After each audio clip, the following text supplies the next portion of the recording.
A former Navy SEAL only wanted a quiet place to start his life again.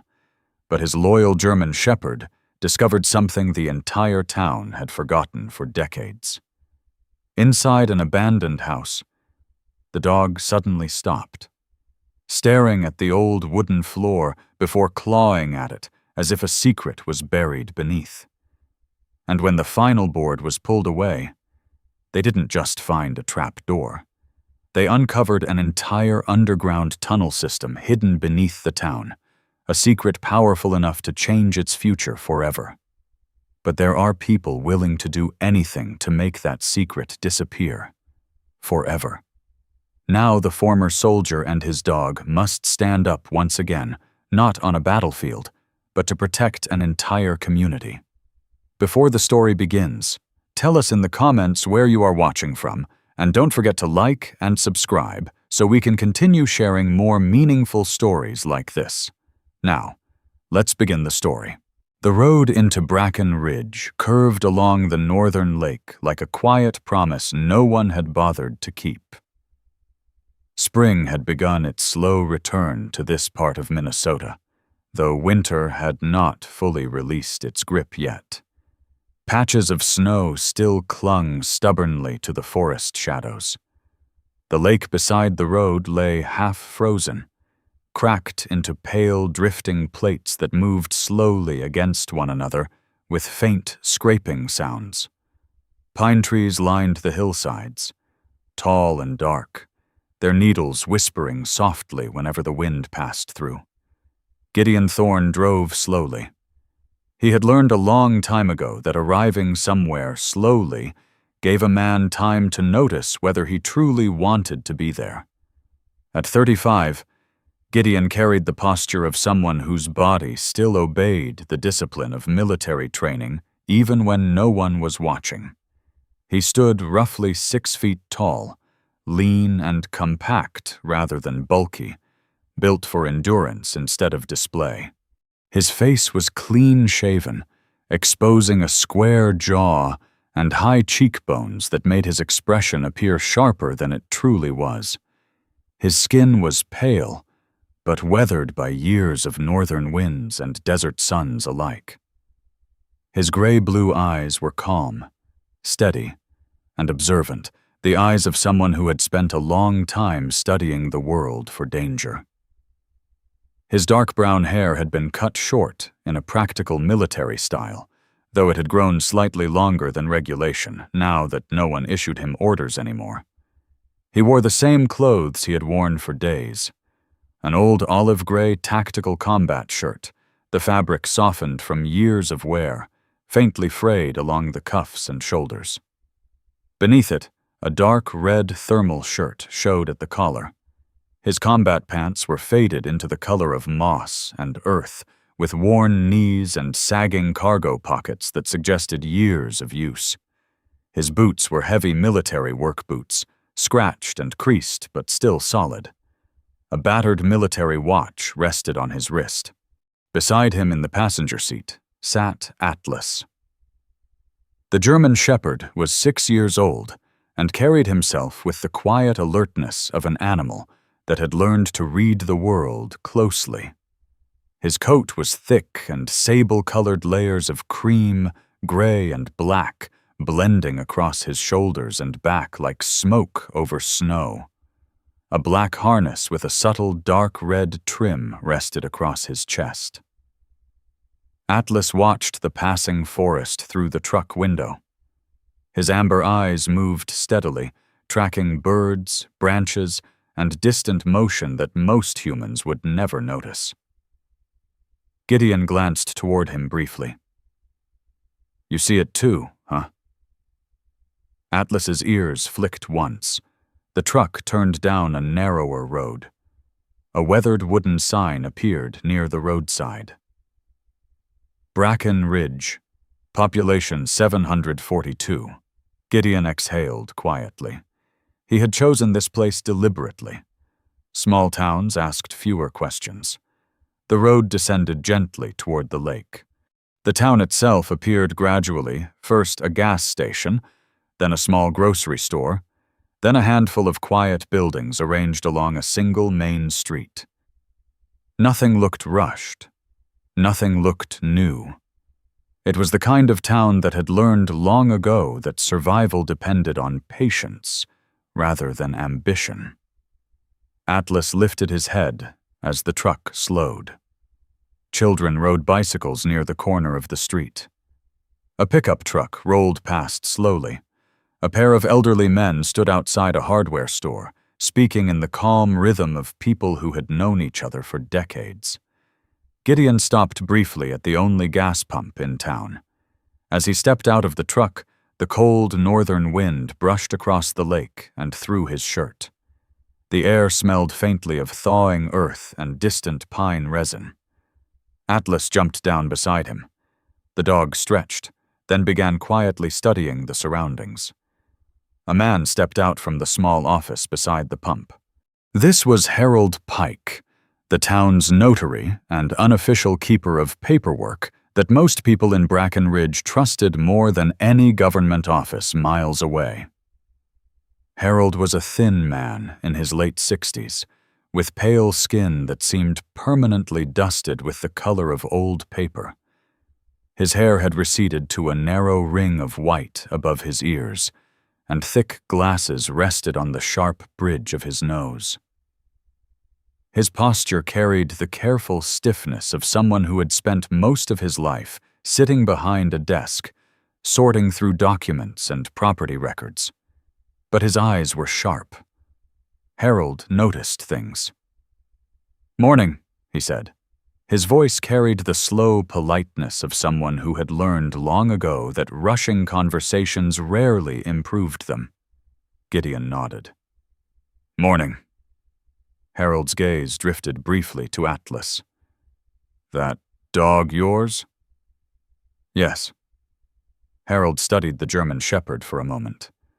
Atlas sat calmly beside Gideon's leg, watching the older man without hostility. "Well trained," Harold observed. Gideon shrugged lightly. "He trained himself." Harold chuckled softly. "You must be the fellow who bought the Bell place." Gideon felt the faint weight of the words settle in the air. "That's right." Harold leaned against the pump. "House has been empty a long time." Gideon said nothing. Harold adjusted his glasses. "Most folks around here thought it would stay that way."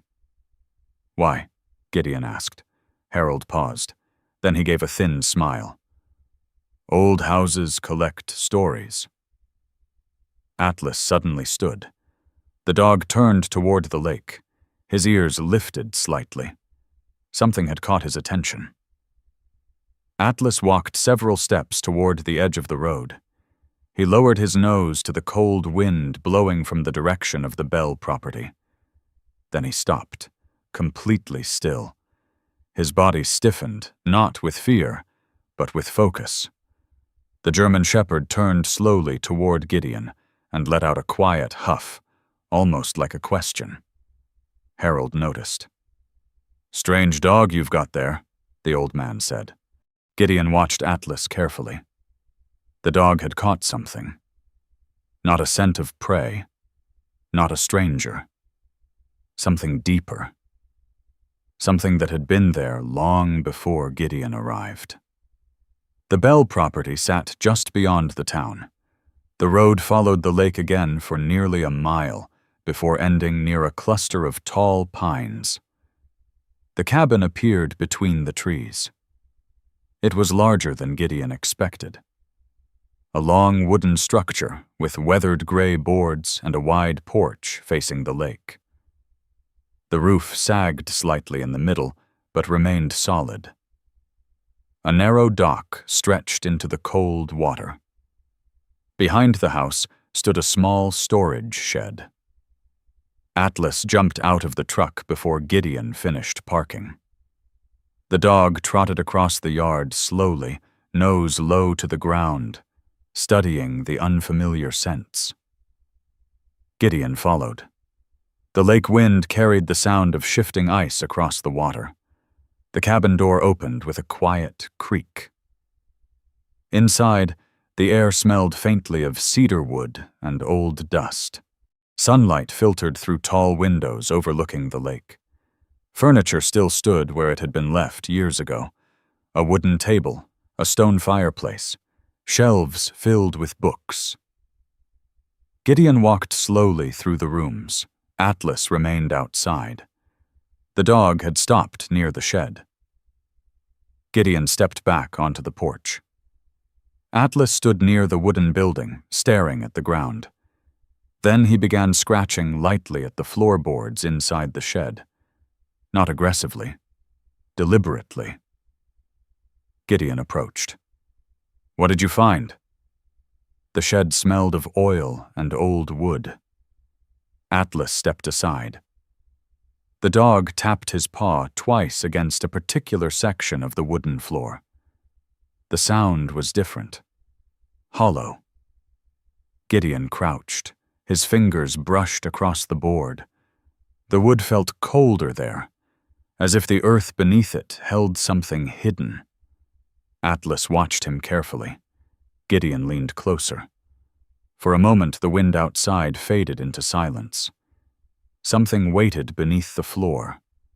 Something old. Something built by hands that had believed the future would last longer than it had. Gideon sat back slowly. He wasn't ready to open it yet. Not today. But the quiet certainty settled in his chest, like the beginning of a promise. The Bell House had not been abandoned. It had been waiting. The next morning came with a thinner cold than the day before. The kind that no longer bit like winter, but still knew how to sit inside a man's bones. Mist floated low over Bracken Ridge Lake, turning the water into something half-hidden and uncertain. The sky above it was pale and washed clean, and the first light of morning moved softly over the thawing shoreline. Somewhere out in the trees, a crow called once. Then again, as if reminding the world that silence was not the same thing as peace. Gideon Thorne stood in the kitchen of the Bell House with a mug of black coffee in one hand, looking through the window toward the shed. It looked harmless in daylight. That was the trouble with certain things. They hid best in plain sight. The old wooden structure sat where it had sat for years, roof slanting slightly, boards silvered by cold and time. But Gideon could still remember the feel of that floor beneath his palm, and the hollow answer that had come back from somewhere below it. He had spent half the night telling himself not to rush. The other half had been spent not sleeping. Atlas sat beside the back door, watching him. The German shepherd looked as if he had already made up his mind about the shed and simply found human delay inconvenient. His thick sable coat cream under the chest and throat, gray and black layered across the back, caught the dim light from the window. His ears were upright, eyes amber brown and steady, his posture calm but intent. Atlas was not nervous. He was certain. And certainty in a dog like that could be unsettling. Gideon set the mug down and crouched in front of him. "You're not going to let it go, are you?" Atlas blinked once. That was answer enough. Gideon rose and looked once more toward the shed. Then he glanced at the old stack of papers Harold Pike had handed him the day before. Property records, legal notices, fragments of ownership, all written in the bloodless language of law. Useful, but not enough. If there was something beneath that house, and if the Bell family had known about it, then the truth might not begin with the floor. It might begin in town. "Come on," he said. Atlas stood immediately. They took the truck into Bracken Ridge just after 8. In morning light, the town looked smaller than it had the day before, as if daylight exposed the humility of it. A gas station, a diner, a feed store, a row of modest storefronts that had survived more years than profit. Snowmelt ran along the gutters. A few pickups were parked crookedly outside the diner, and two men in insulated work jackets stood near the post office talking with the relaxed gravity of people who had measured time in winters, not promotions. The library sat at the far end of the main street. It had once been a church, Gideon guessed, judging by the narrow, pointed windows and the old stone steps leading to the front door. Someone had converted it years ago into something quieter, but no less faithful. The building still carried the hush of a place where people had come looking for answers they could not make for themselves. Inside, it smelled of dust, wood polish, old paper, and radiator heat. Atlas paused just inside the entrance. His claws clicked softly on the worn wooden floor. Gideon rested a hand on the dog's neck for a moment, and together they stood still while their eyes adjusted to the dimmer light. Behind the circulation desk sat a woman sorting through a stack of returned books. She looked up. This was Mara Quill. She was somewhere in her early 40s, though grief and solitude had a way of making age difficult to measure. She was tall for a woman, slender without fragility, with a quiet steadiness in the way she carried herself. Her dark brown hair, threaded here and there with the first pale signs of silver, had been loosely tied back at the nape of her neck. Her skin was fair, in the way northern winters make skin fair, and her face was thoughtful, rather than dramatic strong nose, soft mouth, patient eyes the color of hazelwood after rain. There was gentleness in her features, but not softness, not the kind that invited carelessness. Widowhood had shaped her, people said. Her husband had died years earlier during a volunteer winter rescue on the ridge north of town. Since then, Mara had become the sort of person who spoke quietly, listened fully, and forgot almost nothing. Her gaze moved from Gideon to Atlas, then back again.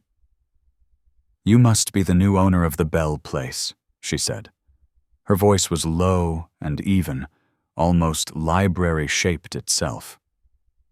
"That obvious? In a town this size?" A faint smile touched one corner of her mouth. "Yes." Atlas walked forward 2 steps and sat down beside Gideon's leg. Mara watched him with mild surprise. "He's allowed in?" "He doesn't eat books," Gideon said. "That puts him ahead of some children." The smile this time was real, though brief. Gideon glanced around the room. "I'm looking for old maps, property maps, survey maps, anything around the lake." Mara's expression changed, very slightly, not alarm, but attention. "Most people ask where the fish are biting." "I'm not most people." "No," she said softly. "You don't seem to be." She came out from behind the desk. Up close, Gideon could see how tired her eyes were beneath their calm, as if she had spent years learning how not to let sorrow govern the shape of her face. She wore a charcoal cardigan over a faded green blouse and dark trousers practical enough for winter mud and summer dust alike. "Come with me," she said. She led him through the main room into a smaller archive room at the back. Flat drawers lined one wall, shelves held town ledgers, binders of deeds, bound newspapers with cracking spines. There was enough memory in the room to make a man feel temporary. Mara pulled open one of the drawers and lifted out a large yellowed survey map. She laid it carefully across a wide table. "This is from the late 1940s, she said. Gideon stepped closer. Atlas rose too, slow and attentive, and positioned himself near Gideon's knee. The map showed the lake, the surrounding ridge, the early streets of town, and the property lines before later development had chewed at them. Faint markings, some in pencil, and some inked with a surer hand, ran beneath the ridge in a pattern that at first looked like drainage. Then Gideon leaned closer. They were not drainage lines. They were planned routes. Tunnels. Pipes. Mechanical junctions. Mara watched his eyes track the markings. "You see it?" "What is it?" She rested both palms lightly on the table, as if steadying not herself, but the memory attached to the paper. "Bracken Ridge used to have a cooperative," she said. "Not a symbolic one. A real one. Veterans, mechanics, hydro-engineers, men who came back from war with too much skill and not enough faith in outside systems. They built something under the mountain, a small technical network, water turbines, winter storage, shelter space for storms. They intended the town to rely on itself." Gideon looked again at the lines under the ridge. "And then?" "Then time happened." She drew a breath. "And greed. And paperwork." Atlas, who had been still until then, suddenly stood. He did not bark. He did not growl. He simply moved closer to the table, lowered his head, and fixed his eyes on a particular part of the map just above the section corresponding to the Bell property. Mara noticed immediately. Her fingers stopped moving. For a moment she said nothing, and the room seemed to quiet around the three of them. Then she whispered, almost to herself, "Interesting." Gideon looked at her. "What?" She hesitated before answering. "Dogs notice old paths sometimes, places that hold intention." He said nothing. He did not believe in superstition, but he did believe in instinct. And Atlas had just found something on paper the same way he had found something under the shed. Mara tapped the map where the dog had focused. "There should be an access point somewhere around this property line," she said. "At least, there used to be." She closed the drawer halfway and leaned against it. "About 15 years ago, the town hall caught fire," she said. "A bad one. Most of the land records were lost deeds, easements, cooperative filings, maintenance agreements. Not everything, but enough. The sort of loss that leaves openings." "For investors," Gideon said. Mara met his eyes. "For men like Preston Voss." There was no heat in the way she said the name. That made it worse. People who truly feared a thing often spoke of it quietly. "He's been buying around the lake," Gideon said. "For years," Mara replied. "Piece by piece. Most people told themselves it was just development, cabins, tourism, seasonal money. But places like this don't get bought for scenery alone." Gideon's gaze drifted back to the map. If the cooperative system had once belonged to the town, if the lake and the ridge and the hidden machinery beneath them were tied together by old rights and agreements, then ownership of the land above it might mean far more than a view. "Did the Bell family know?" he asked. Mara's eyes changed again, going inward for a moment. "Elias Bell knew more than he said," she answered. "He asked for maps 2 years ago, kept coming back, then he disappeared." The words settled in the archive room like dust. Atlas returned to Gideon's side and sat again, calm as ever, but his attention remained fixed. Gideon looked at the old paper one last time, then at Mara. "Can I borrow copies?" "You can borrow the copies I've already made." A faint, weary humor crossed her face. "I don't let originals out into weather or the hands of men who don't return things." "That happens a lot?" "In towns?" she said. "More than weather." When Gideon turned to leave, Mara spoke again. "Mr. Thorne?" He paused. "If Atlas leads you somewhere," she said quietly, "don't assume he's wrong just because you don't understand it yet. Outside, The afternoon had brightened. The lake flashed pale silver through the trees as Gideon and Atlas stepped back into the cold. The drive home felt shorter, perhaps because the Bell House was no longer simply a house. It had become a point on a map, a hinge, a locked place in a system built by people who had expected the future to be worth preparing for. When he pulled into the yard, Atlas was out of the truck before the engine fully died. The dog moved directly toward the shed. No hesitation. No wandering. Gideon followed more slowly, copies of the map tucked under one arm, pulse quieter than it should have been. Inside the shed, the floor looked exactly as it had before. Weathered. Ordinary.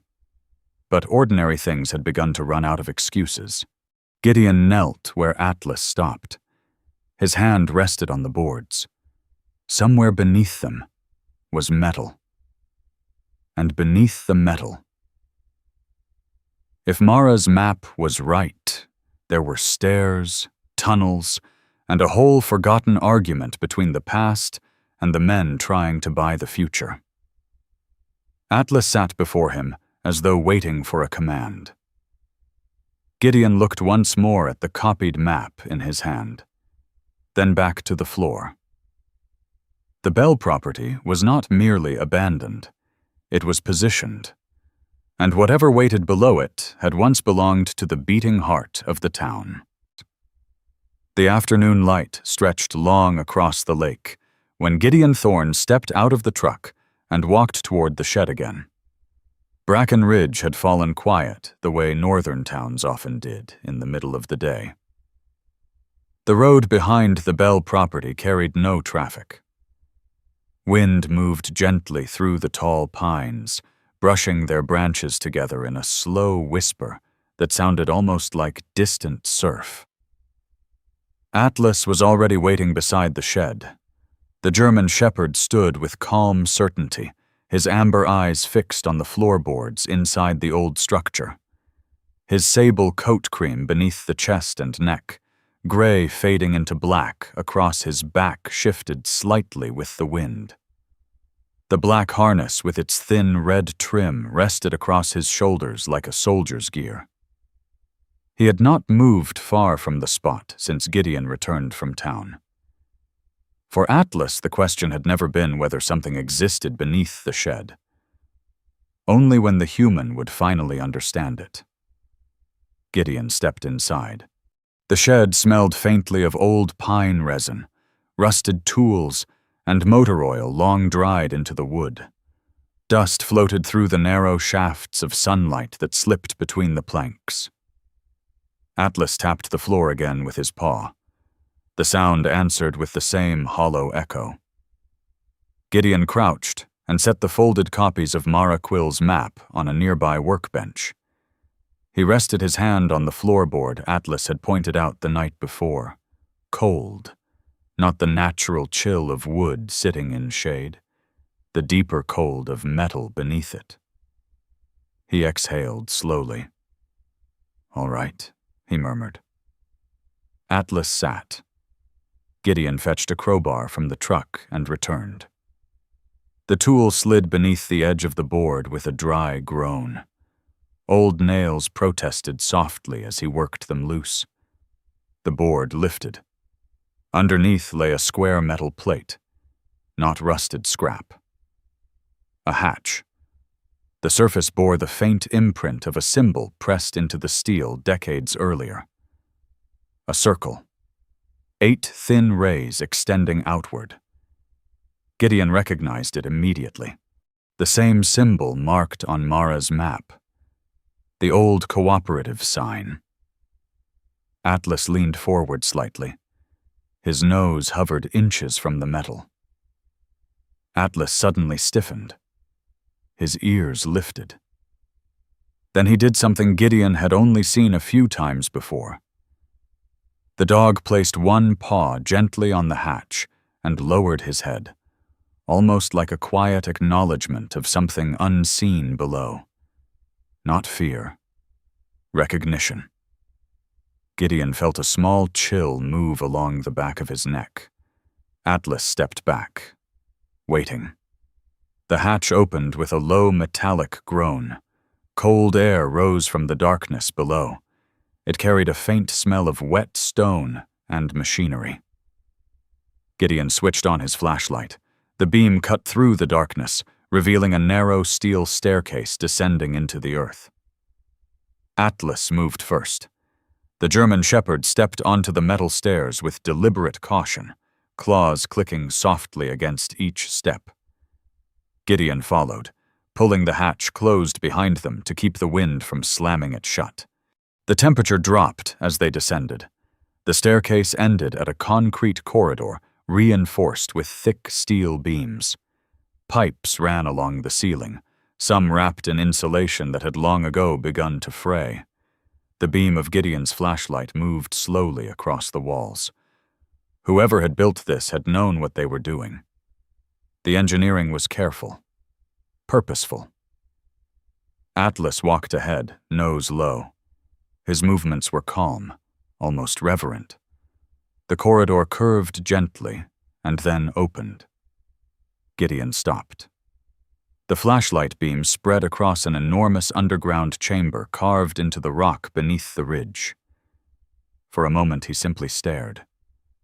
Sunlight poured down through narrow vertical shafts cut through the mountain above. Dust drifted through the golden beams like floating sparks. Below the light stood the remains of a forgotten machine valley. Platforms of steel, walkways, pipes as thick as tree trunks, and at the center 3 enormous water turbines. Even silent, they held a quiet presence that filled the cavern. Atlas padded slowly across the stone floor. His paws echoed softly.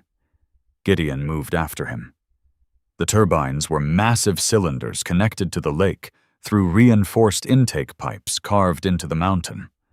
Rust coated their edges, but the structure itself remained solid. These machines had once powered something. Perhaps the entire town. A series of shelves lined one wall of the chamber. Wooden crates rested there, stamped with faded lettering. Emergency supply. Winter ration. Cooperative storage. Gideon walked slowly past them. He could imagine the people who had once stood here, men who had returned from war and decided they would never depend entirely on distant systems again. Atlas had wandered toward a smaller room at the edge of the chamber. Gideon followed. Inside stood a metal desk bolted to the floor. Paper still lay scattered across its surface. Atlas nudged something with his nose. A leather-bound notebook slid toward the edge. Gideon picked it up. The cover had cracked with age, but the handwriting inside remained steady and deliberate. The name written across the first page read, Elias Bell. Gideon flipped through the entries. Most of the early pages contained engineering notes, water pressure levels, maintenance schedules, turbine repairs. The later entries were different, shorter, tenser. He read quietly. Property purchases increasing around the lake. Another page. Documents disappearing from town hall archives. Another. Someone attempting to gain legal control over cooperative infrastructure. Gideon's jaw tightened. Atlas sat beside him, watching the cavern as if guarding the silence. The final entry in the notebook ended abruptly. The last written words were unfinished. If they gain access to the intake system beneath the ridge. The sentence stopped, no conclusion. Gideon closed the journal slowly. He looked again at the chamber, at the turbines, at the pipes that connected the lake above to the machinery below. This place was not a bunker. It was a lifeline. And someone had wanted it forgotten. Atlas stood beside him. The dog's ears tilted toward the distant tunnel behind them. The sound of wind from above drifted faintly through the vertical shafts of light. Gideon placed the journal carefully back on the desk. For a long moment he simply stood there, breathing in the cold air of the hidden valley beneath the mountain. When he had come to Bracken Ridge, he had believed he was buying a quiet house beside a lake. Instead, he had stepped into something older, a promise built by people who believed small towns deserved the power to survive.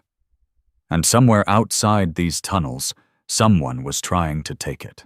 Morning came slowly to Bracken Ridge after Gideon Thorne discovered what lay beneath the mountain.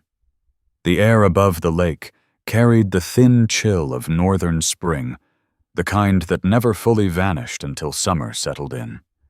Mist floated low across the water, drifting in slow white threads between the docks and the dark trunks of pine trees along the shoreline. Gideon stood on the porch of the Bell House with a mug of coffee cooling in his hands. Atlas lay nearby. The German shepherd stretched across the wooden boards like a patient guardian, his thick sable coat catching faint highlights from the rising sun. His amber eyes were half closed, though Gideon knew better than to mistake the posture for sleep. Atlas never truly slept when the world around him was unfamiliar. Gideon's thoughts drifted back to the chamber beneath the shed. The turbines, the cooperative markings, Elias Bell's unfinished journal entry. Someone had tried to claim that system before. Someone might still be trying. Atlas lifted his head suddenly. His ears turned toward the dirt road that curved past the trees. Gideon followed the dog's gaze. A small bicycle appeared first. The rider pedaled slowly up the narrow path toward the cabin. The girl riding it could not have been older than 11. She stopped near the edge of the yard and stared at the house with the quiet seriousness of someone deciding whether the moment was brave enough to happen. Atlas stood. His tail moved once. Gideon stepped off the porch. The girl approached carefully. She had long brown hair pulled loosely behind her head, though several strands had escaped and now blew softly in the lake wind. Freckles dotted the bridge of her nose. Her eyes were a deep forest green, watchful and curious at the same time.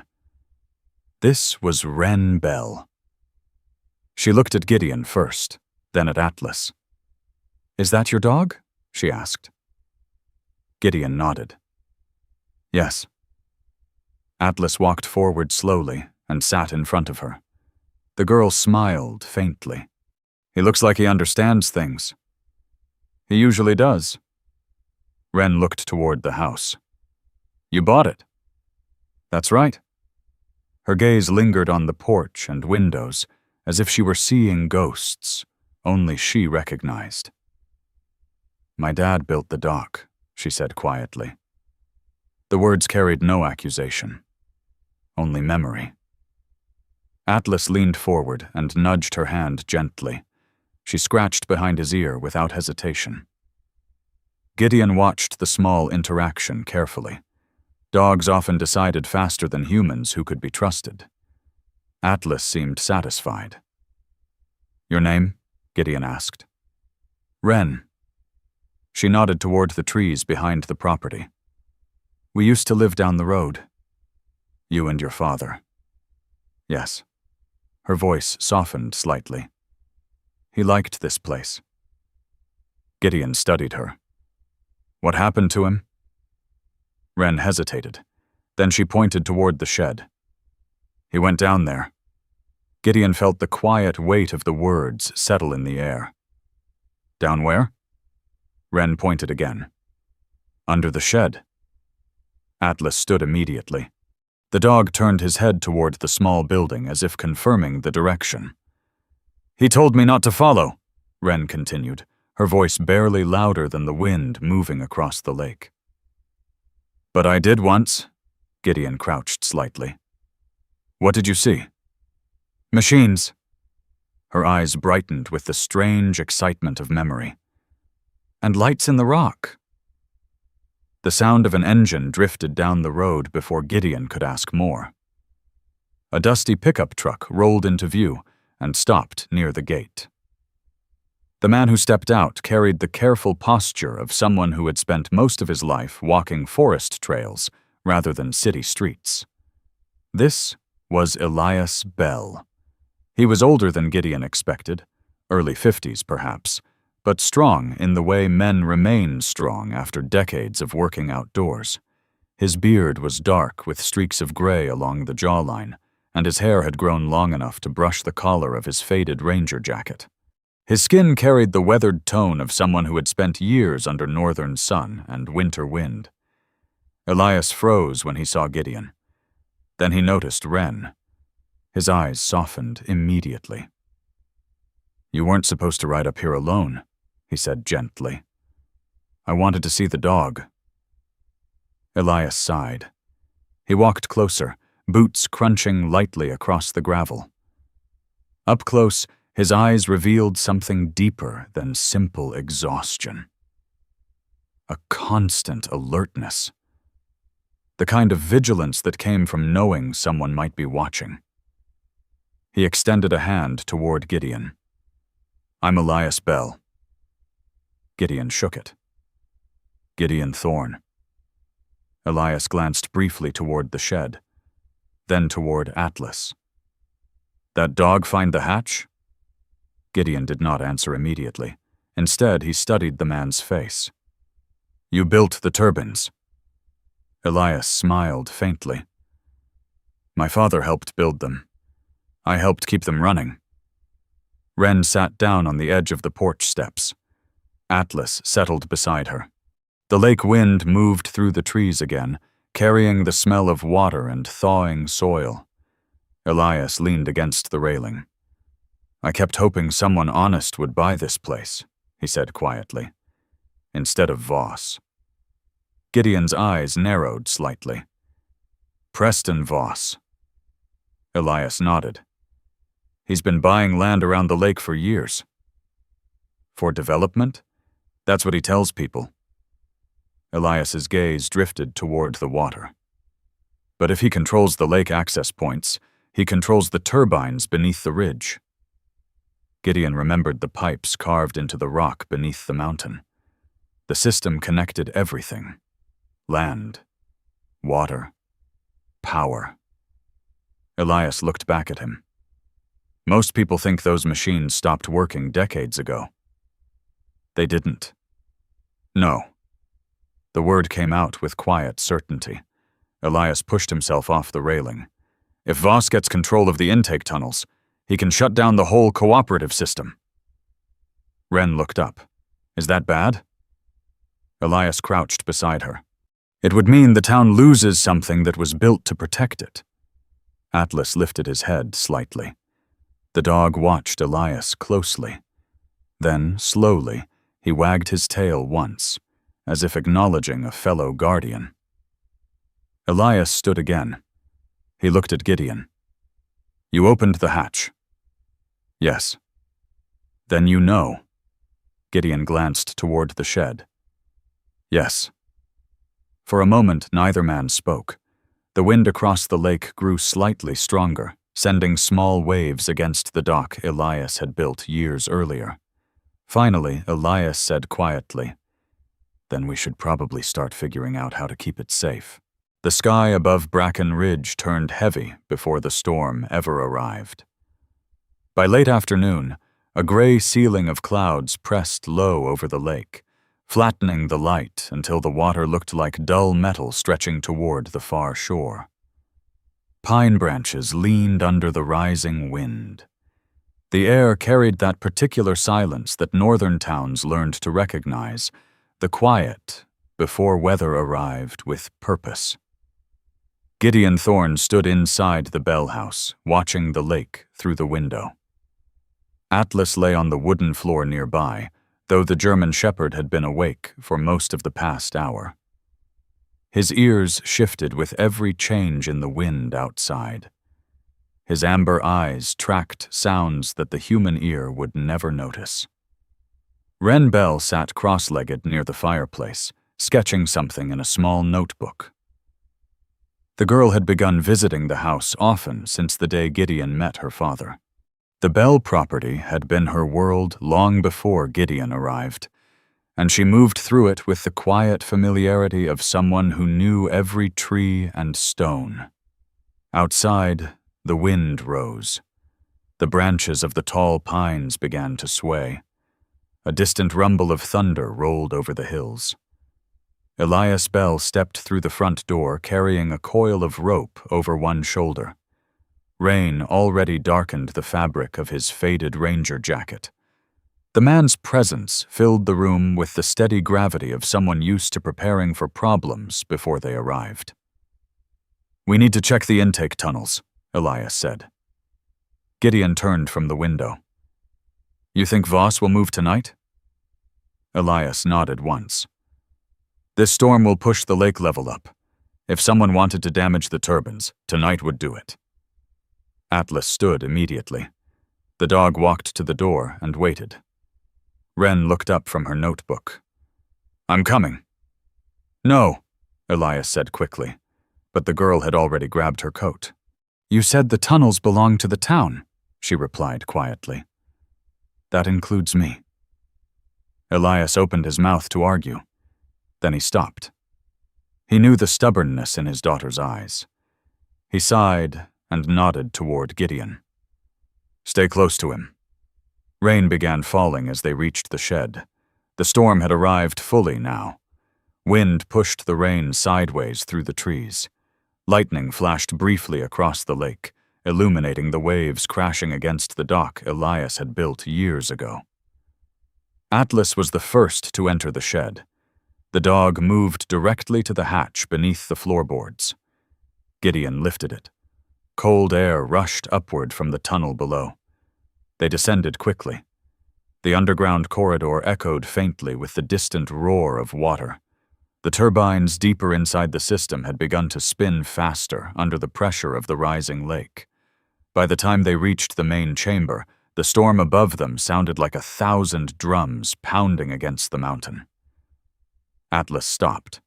His body stiffened. Someone else was there. Lantern light flickered across the far side of the turbine platform. 3 men stood beside the intake control system. One of them held a large wrench against the primary valve. "Sabotage," Elias whispered under his breath. "Damn it." The man with the wrench turned. "You're early," he muttered. Gideon stepped forward. "Looks like you're late." The wind howled through the shafts of the chamber above them. Water thundered through the pipes. The man laughed harshly. "You have no idea what this place is worth." "More than you're going to walk away with," Gideon said. The man lifted the wrench again, but Atlas moved first. The German shepherd did not attack. Instead, Atlas sprinted past the men toward a narrow maintenance ladder bolted against the side of the turbine housing. The dog barked once, sharp and urgent. Gideon turned. Wren had followed. The girl stood halfway up the ladder leading toward the intake inspection shaft. Water sprayed through the metal grating above her.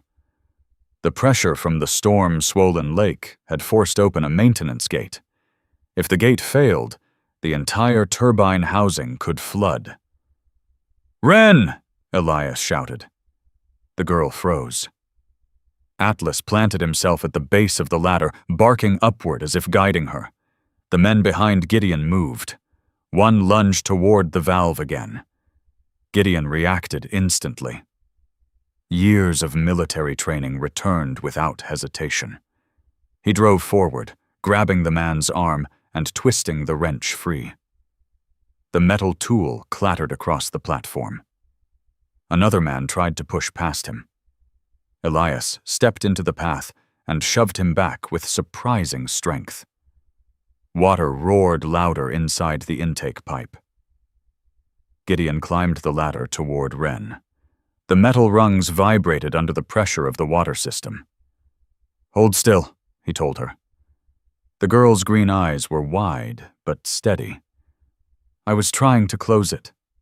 "I know." He reached past her and pulled the emergency lever. The gate slammed shut with a deafening metallic crash. The roar of water eased. Behind them, the men realized the sabotage had failed. One of them cursed. They ran toward the far tunnel exit and disappeared into the darkness. The storm above continued raging, but the turbines held. Gideon helped Wren climb down. Elias grabbed her shoulders tightly. "You could have been killed." "But I wasn't," she replied. Atlas nudged her leg gently. The dog's tail wagged once. Elias looked at Gideon. "They'll try again." Gideon nodded slowly. "Yes."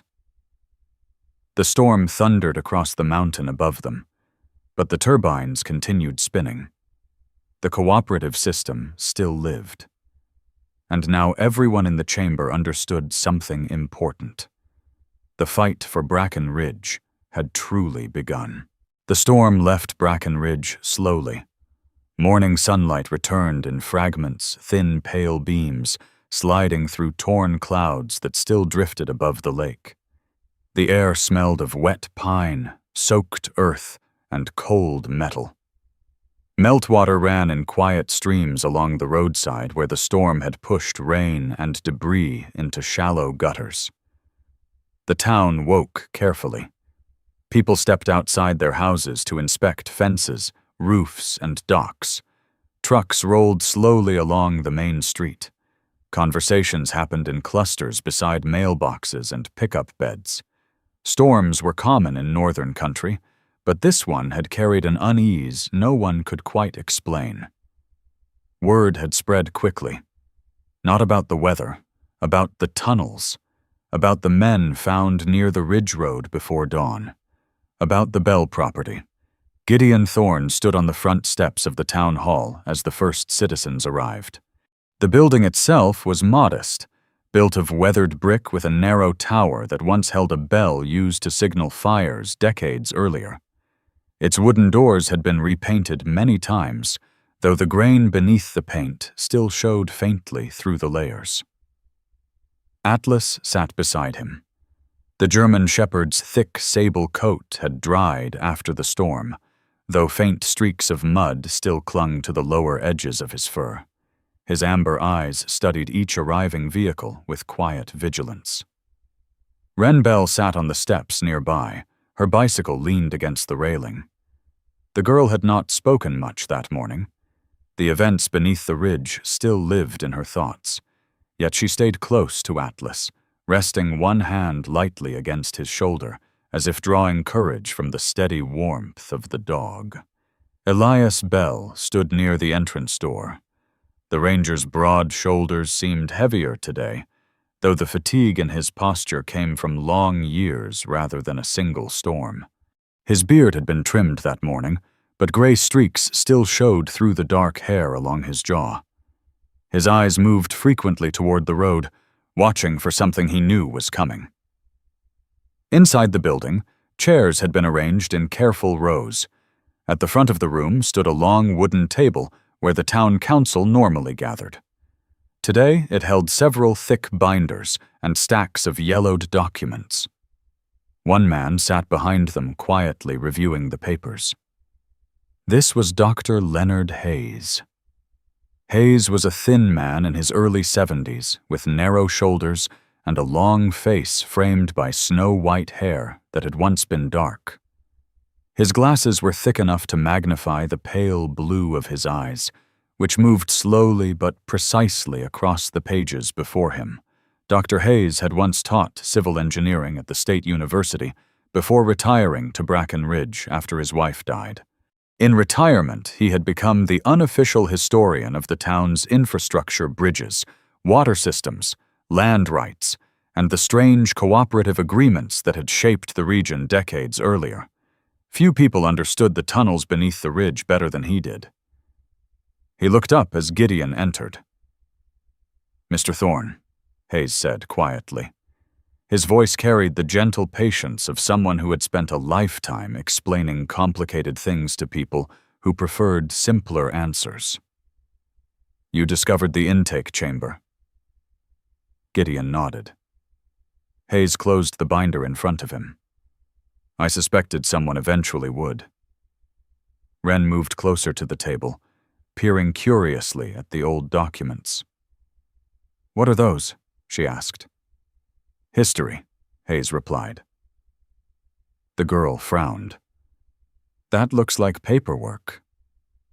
The old professor smiled faintly. "In many towns," he said, "paperwork is history." More residents entered the hall.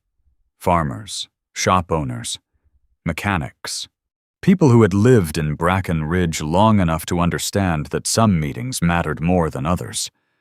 Near the back of the room stood Harold Pike, the town's notary. He held a small leather case beneath one arm, his thin white hair combed carefully across his scalp. His eyes moved across the gathering crowd with quiet satisfaction. He had been waiting for this day. Sheriff Nolan Briggs arrived last. Briggs removed his hat as he stepped inside, revealing short gray hair and a weathered face shaped by decades of winter patrols. His broad shoulders filled the doorway easily. The sheriff nodded to Gideon. "Everyone's here." Almost. The sound of a car engine outside interrupted the room's low conversations. A black sedan rolled to a stop in front of the building. The man who stepped out wore a charcoal suit that seemed almost too polished for the muddy street. This was Preston Voss. Voss was in his late 40s, tall and slender, with sharp features that suggested careful grooming rather than physical labor. His hair had been combed neatly back, and a faint silver watch gleamed beneath the cuff of his tailored coat. His expression carried the quiet confidence of someone accustomed to controlling conversations simply by entering them. He walked inside calmly.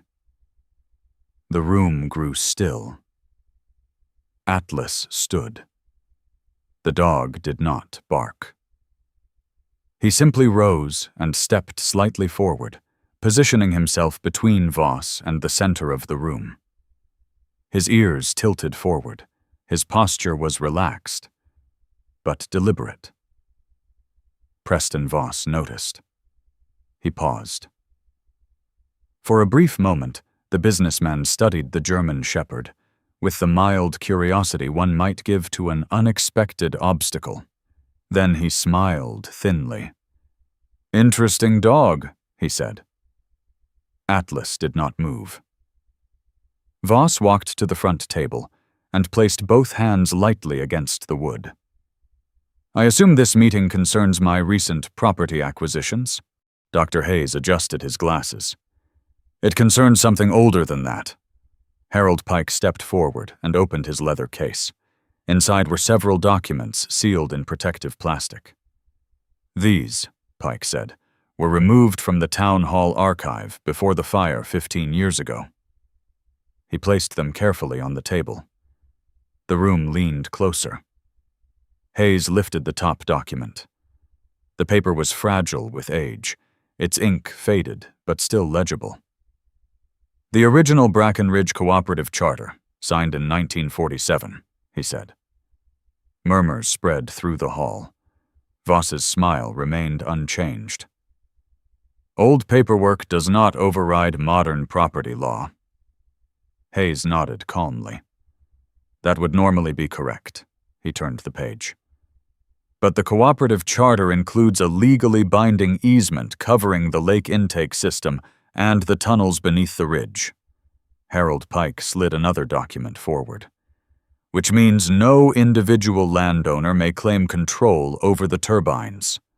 Silence fell across the room. Voss's expression hardened slightly. Elias stepped forward. "You tried to destroy them last night." Sheriff Briggs rested his hand on the back of a chair. "My deputies found the men who ran from the Ridge Road," he said. "They were very talkative once they realized sabotage carries prison time." Voss exhaled slowly. The confidence in his posture did not vanish, but it shifted. The balance of the room had changed. Dr. Hayes closed the binder. "The cooperative still exists," he said, "and by law the system belongs to the town." Outside, the clouds finally began to break. Sunlight spread across the lake again. Inside the hall, people looked at one another with the quiet understanding that something important had just been reclaimed. Not money, not power, responsibility. Atlas sat again beside Gideon. The dog's watchful gaze moved across the room once more. The storm had passed, but the town had weathered something larger than wind. A year later, Bracken Ridge looked different. Not dramatically. The town had never been the kind of place that changed overnight. The same pine trees still surrounded the lake. The same narrow road still curved through the small cluster of houses and storefronts. Winter still came early and stayed longer than anyone outside the north thought reasonable. But something quieter had shifted.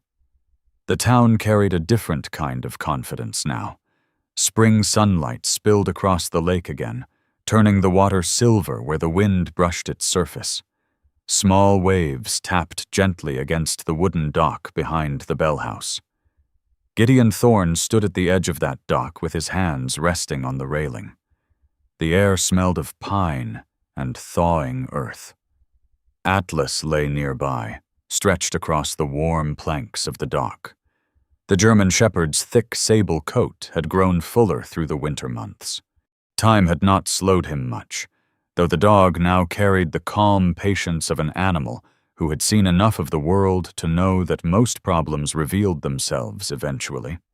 His amber eyes tracked a gull gliding low over the lake.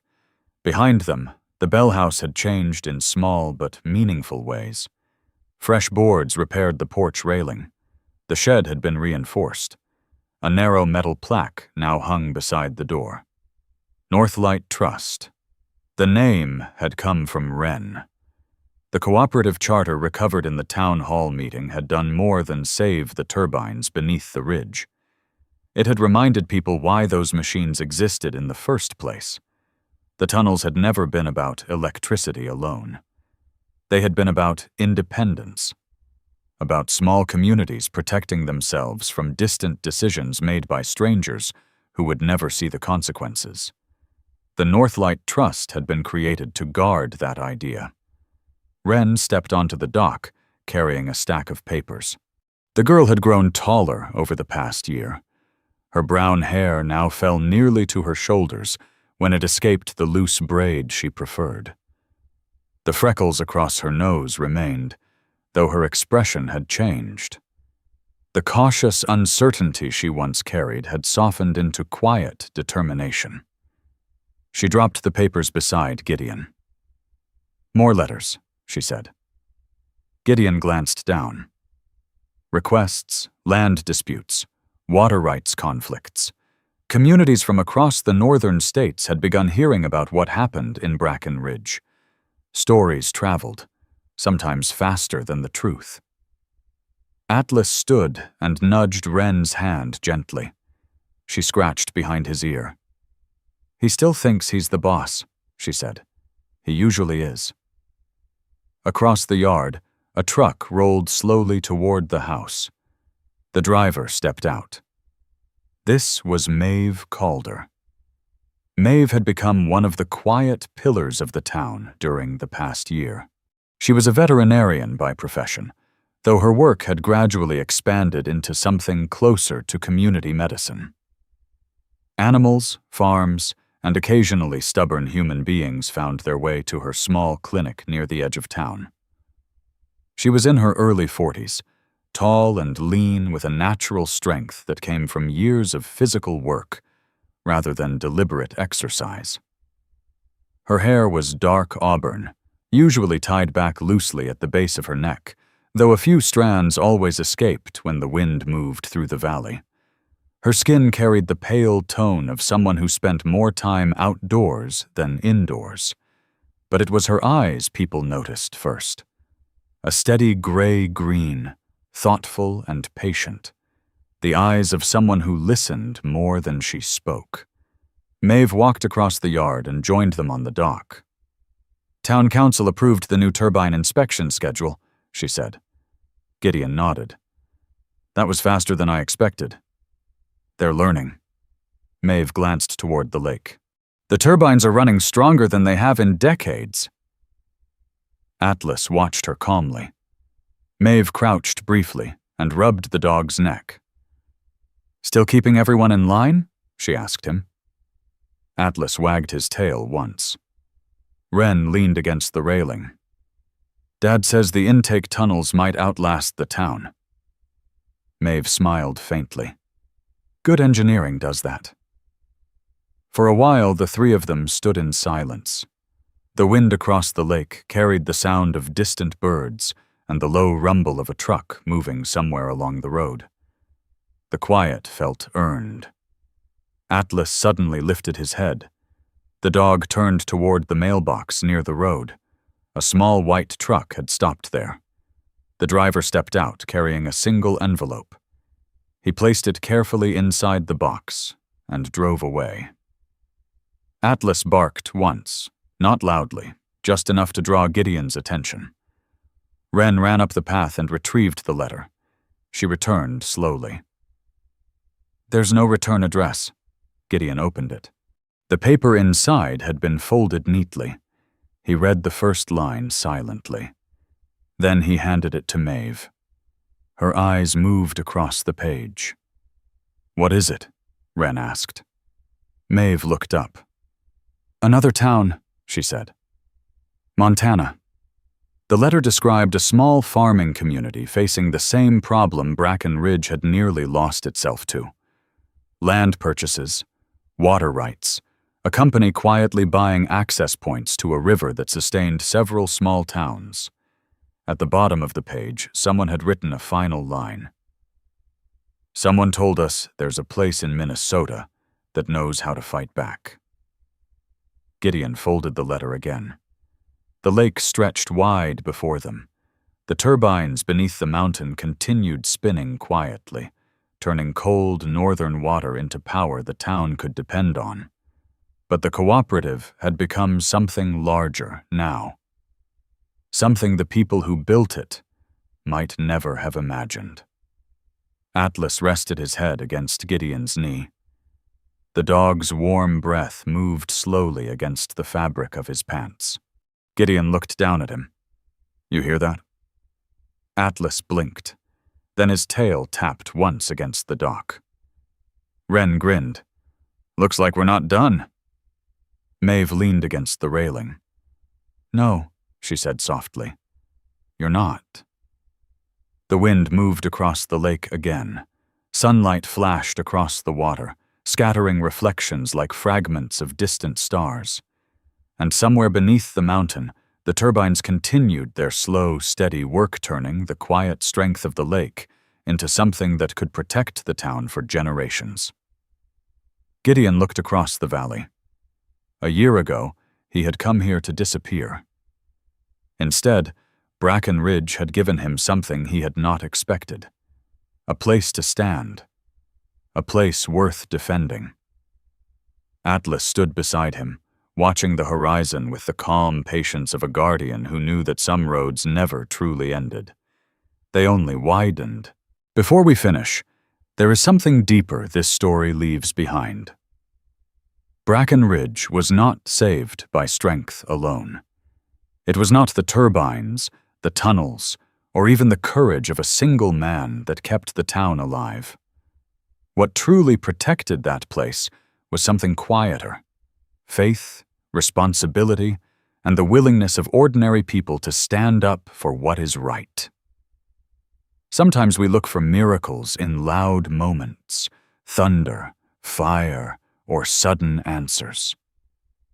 But very often, the miracles God places in our lives arrive quietly. They arrive through a loyal dog that refuses to give up, through a child brave enough to speak the truth, through neighbors who choose courage instead of fear, through strangers who become protectors when a community needs them most. The truth is, God does not always move mountains in front of us. Sometimes He simply places us exactly where we are needed. Maybe today you are the Gideon in someone else's story, someone standing in the right place at the right time. Or maybe you are the person waiting for someone to stand beside you. Either way, remember this: when people choose integrity, when they defend what is good, when they protect others who cannot fight alone, something powerful begins to grow. That is how communities survive. That is how hope continues. If this story touched you, take a moment to share it with someone who might need to hear it today. Leave a comment and tell us where you are watching from and what part of the story meant the most to you. If you believe stories like this matter, stories about loyalty, courage, and faith, consider subscribing to the channel so more people can hear them. And before you go, take a quiet second and say a small prayer. May God watch over everyone listening to this story today. May He protect your families, guide your decisions, and bring peace to your homes. May He give you the strength to stand for what is right, even when the world grows difficult. And may the light that protected Bracken Ridge find its way into your life as well.